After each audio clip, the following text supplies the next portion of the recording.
Hey there, subscribe to my channel, and also press this bell icon so you never miss any new updates, cause whenever we upload new video you will get a notification on your phone. Now look at Part 1. Part 1. First, you have some time to look at questions 1 to 4.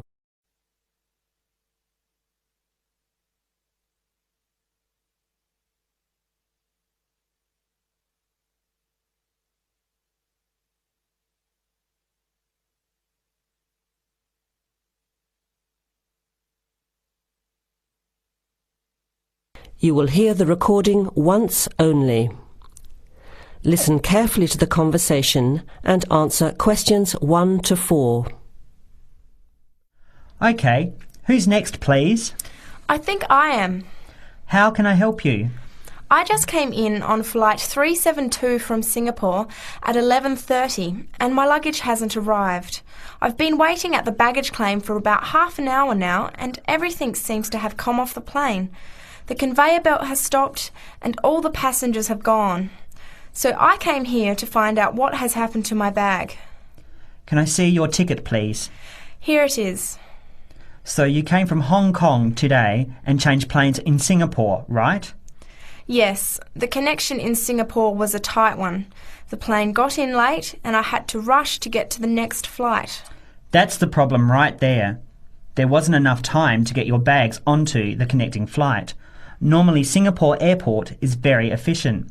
Now, I need you to fill in these forms. Your name? Jenny Lee. Address? I guess you want my address here. I'm staying with relatives. Just a minute, I'll have to look it up. It looks like 583. No, it's 533 East 67th Street in Riverside. Do you have the phone number there? Yes, I do. It's 93014269. So you came in on Qantas flight 392. Do you know the number of the flight out of Hong Kong? Let me see. I think it was Cathay Pacific 900 or something. Oh yes, it says here, CX912. Before you hear the rest of the conversation, you have some time to look at questions 5 to 10.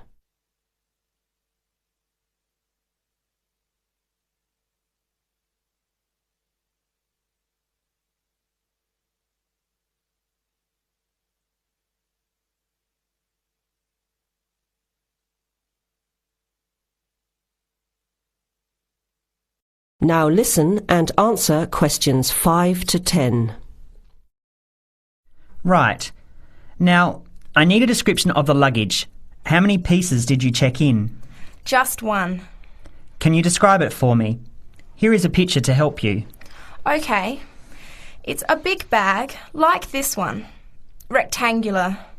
Not hard shell, but soft covered, and it has a zipper around the front. Is it black? No, sort of a grey colour. Any identification? Just a tag with my name on it. Any other features? Well, it has wheels and a retractable handle on the end, so you can pull it, as well as the handle in the middle. OK, that's fine. Now, if your bag missed the connection, I'm sure it'll be put on the next flight.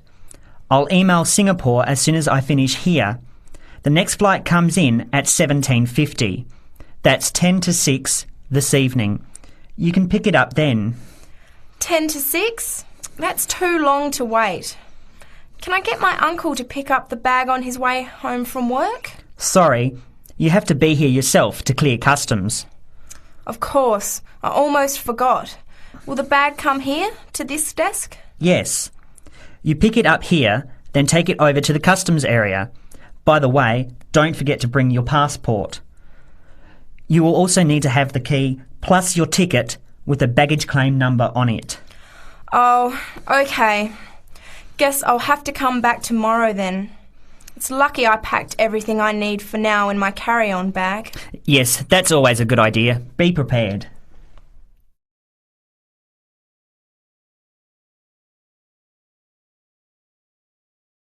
That is the end of part 1. You now have half a minute to check your answers.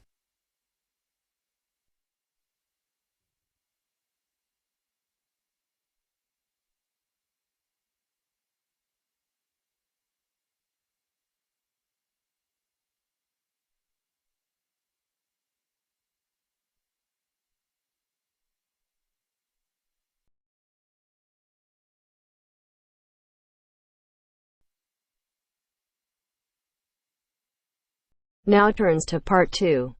Part 2.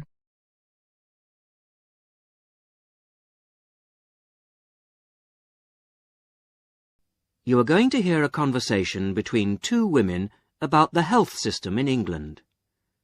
First, you have some time to look at questions 11 to 17.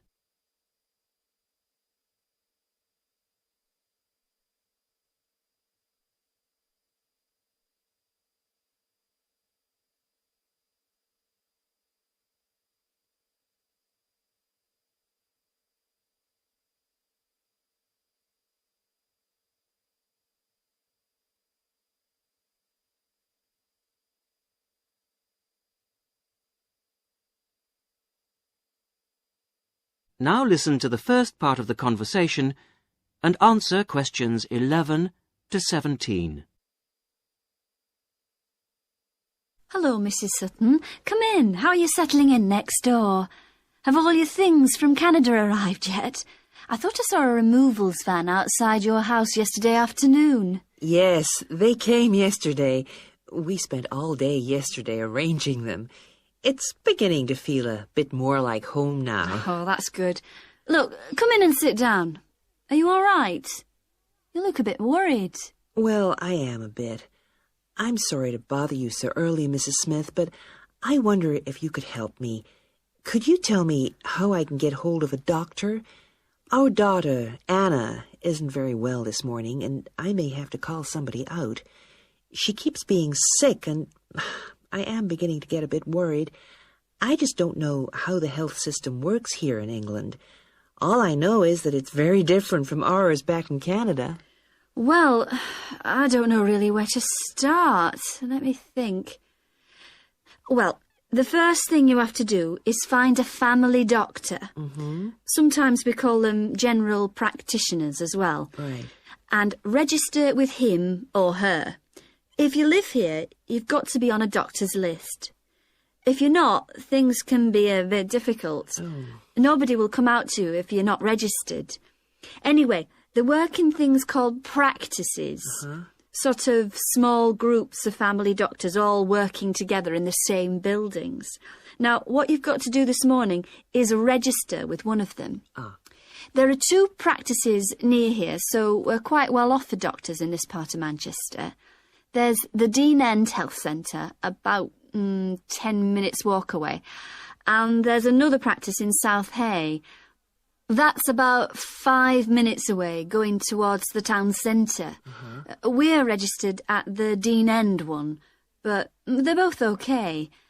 There are about 6 doctors in our practice and 4 in the other, so ours is quite big in comparison, and the building and everything's a bit more modern. South A is a bit old-fashioned, but the doctors are okay. Their only problem is that they don't have a proper appointment system. Sometimes you have to wait for ages there to see someone. Anyway, you go to the receptionist in whichever health centre and ask her to register you with a doctor there. You have to fill in a form, but it doesn't take long. Ours is called Dr. Jones, and we've been going to him for years, ever since we moved here 15 years ago. I wouldn't say he's brilliant, but I suppose he's all right, really. We're used to him now. They say he's very good with elderly people, but he does tend to get a bit impatient with children. Listen, the one who's supposed to be really good with small children is Dr. Shaw. I've heard lots of people say that. She's young and she's got small children of her own, so you could try registering with her. And if her list's full, I heard somebody say the other day that there's a really nice young doctor at South Hay, a Dr. Williams. He holds special clinics for people with back trouble, but that's not really your problem, is it?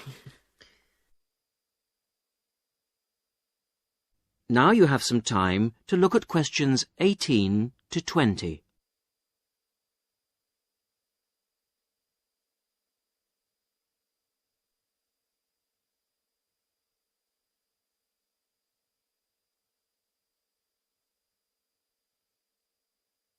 Now listen to the rest of the conversation and answer questions 18 to 20. If you want a doctor to visit you at home, you have to ask for a home visit. You're supposed to do that before 10:30 in the morning, but obviously if it's an emergency, you can phone at any time, night or day. It might not be your doctor that comes, though. It's quite often one of the other doctors in the practice. It doesn't really seem to make much difference. Right. Otherwise, you make an appointment to see your doctor at the health centre. You usually get seen the same day. Not always, of course, but usually, as I say.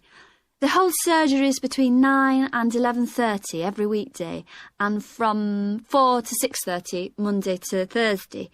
Saturdays are only for emergencies. I see. When the doctor sees you, he gives you a prescription. He writes what medication you need on it, and you take it to a chemist's shop. There's one opposite the centre.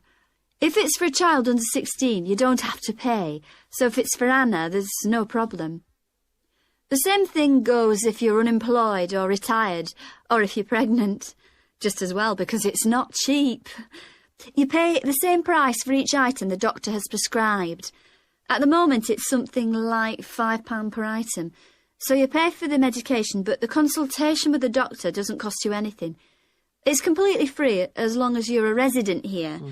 You're going to be here for 3 years, aren't you? Uh-huh. So, there shouldn't be any question of you paying anything to see the doctor. So that's one less problem to worry about. Look, Mrs. Sutton, if you want, I'll sit with your daughter for half an hour if you want to go down to the health centre to register. It's no trouble, really, don't worry. Are you sure you wouldn't mind? That would really help me a lot. I'll ask them if they can send someone round later to see Anna. I think I'll try the Dean End Centre. Good idea. Don't worry about Anna. Right. I'll be back as soon as I can.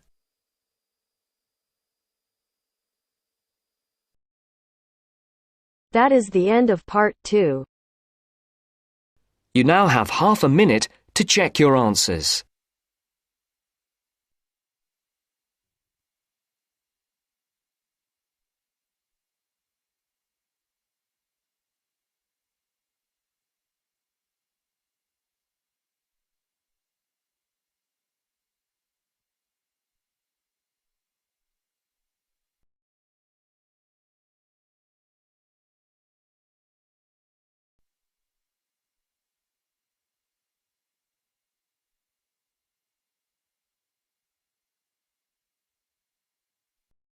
Now turns to part 3.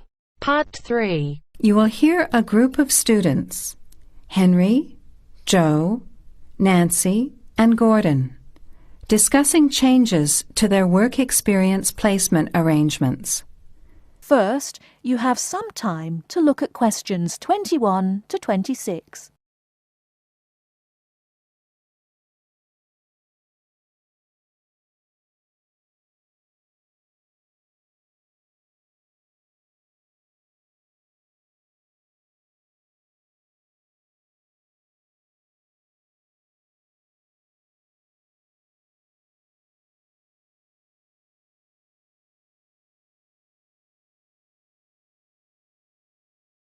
Now listen carefully and answer questions 21 to 26.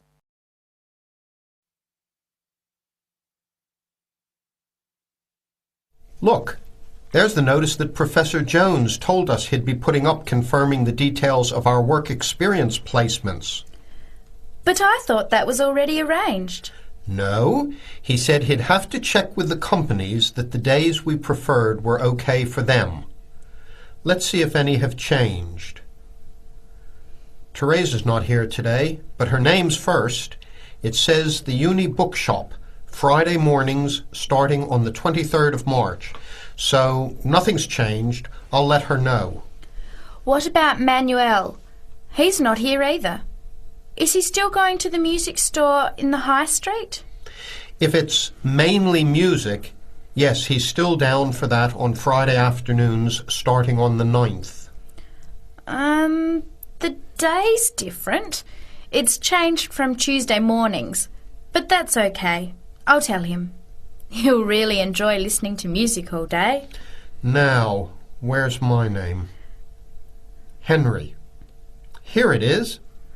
I'm going to the beauty shop, and I said I preferred Thursday afternoons. Oh, good, that seems okay. And my start date hasn't changed either. Joe, what day did you opt for? I'm going to Highway Hotels on Monday mornings. Yes, that's okay. And starting on Monday the 12th of March. Oh, has that been changed? Okay, I was scheduled to start the week before. I'll just make a note of that. What about me, Henry? Have I still got the Explore travel service on Wednesday mornings? Just a minute. Where's your name? Let's see. Nancy. Okay, here it is. Explore travel on Wednesdays, yes, but afternoons, and starting date is Wednesday the 14th of March. Has the date changed? No, not the date, just the time, which is fine. I'll get to sleep in. You lazy thing, Nancy. Chris's name is next on the list. Gorgeous Gowns Fashions. What a name. Yes, it sounds good, doesn't it? I'm hoping he'll bring me some free samples. So, has he still got Wednesday mornings? Yes, Wednesday mornings starting on the 14th of March. Okay, I'll tell him when I see him tonight that his arrangements haven't changed. Gordon, what about you? I chose that software company that makes computer games. I can't remember its name, but I asked for Tuesday afternoons. Oh yes. Here it is. Games to go on Wednesday mornings. There's a note here saying they have their weekly staff meetings on Tuesday afternoons, so that wouldn't be much use to you. That's why they've changed it to Wednesdays, starting on the 21st of March, so you can see their working setup. OK, I'm glad they've changed it. I don't think I'd want to sit through a meeting every week. Before the conversation continues, you have some time to look at questions 27 to 30.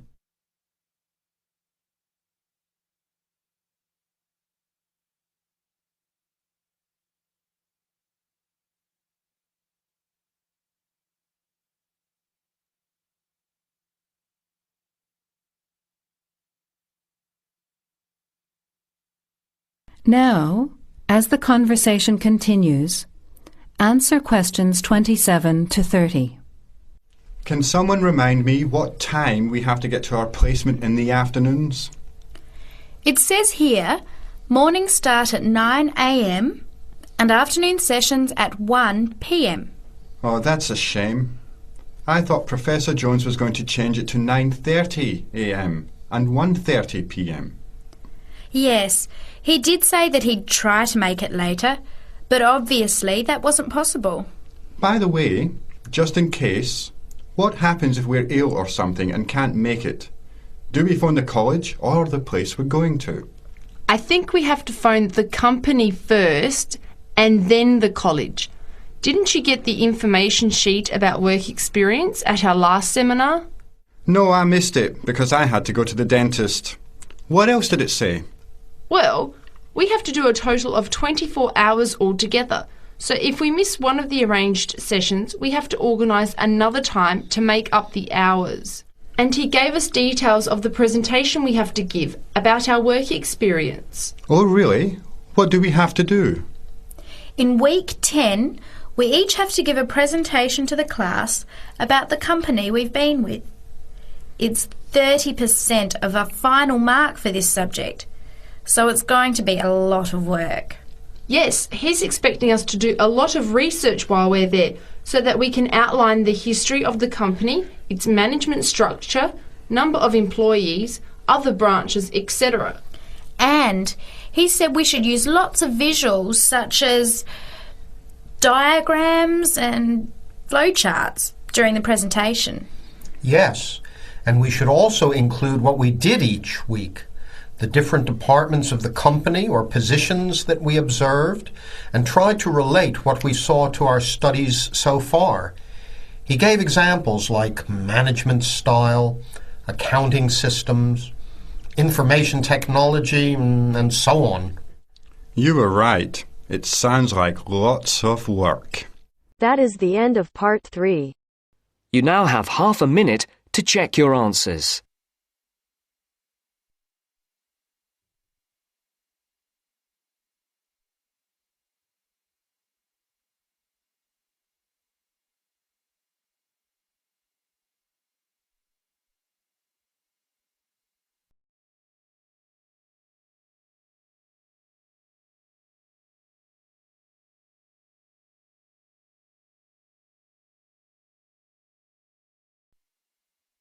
Now turns to part 4.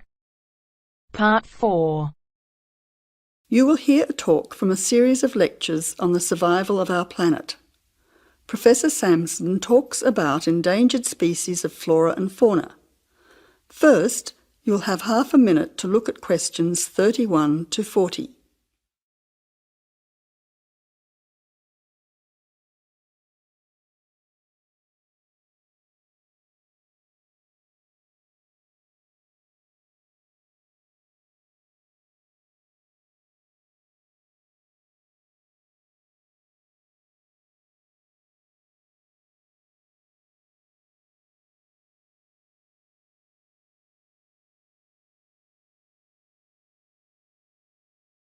Now listen carefully to the talk and answer questions 31 to 40.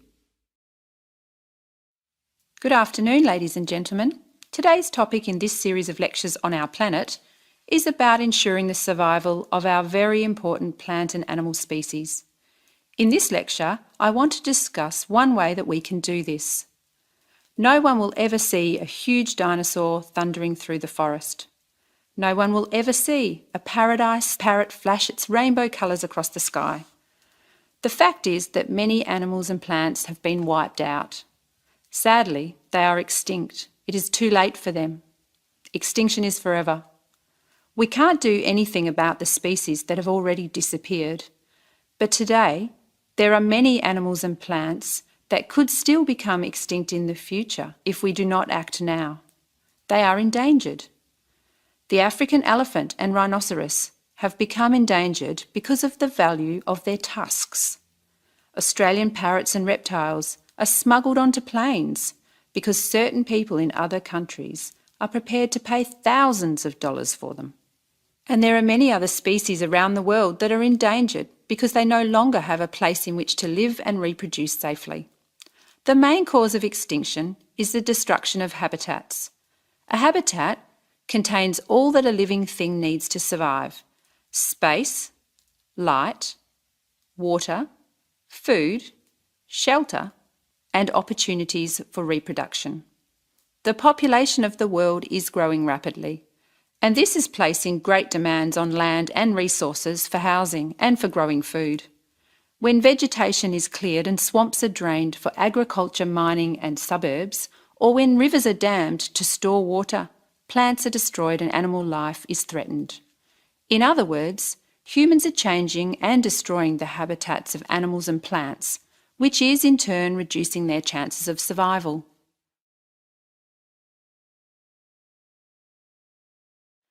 So how can we conserve habitats and help save endangered species? Well, one way is to protect their habitats permanently in national parks or nature reserves. National parks have been created in many countries. They encourage people to enjoy the beauty and diversity of the animals and plants that live there without harming them. By supporting and visiting these parks, people can become more aware of the species that live there and how the parks work to protect them. It is very important that, when visiting a national park, we keep them safe for future generations of plants and animals by obeying a few rules. Firstly, follow the fire regulations. Don't throw cigarettes or build fires. except at certain times of the year in especially allocated areas and facilities. Secondly, remember to leave pets at home. Pets, such as cats or dogs, can hunt birds or other small animals.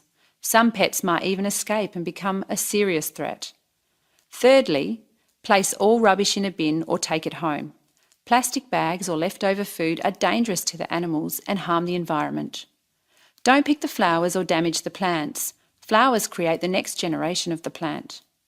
Also, for the same reason, birds' eggs must be left in their nests. The loss of species in the past is sad. However, there is hope for the future. Despite the demands of our increasing population, we can work to protect the plant and animal species we still have. So I would like to conclude by saying that I believe that, with strong public awareness and support of these national parks and reserves, the future of endangered species can be ensured.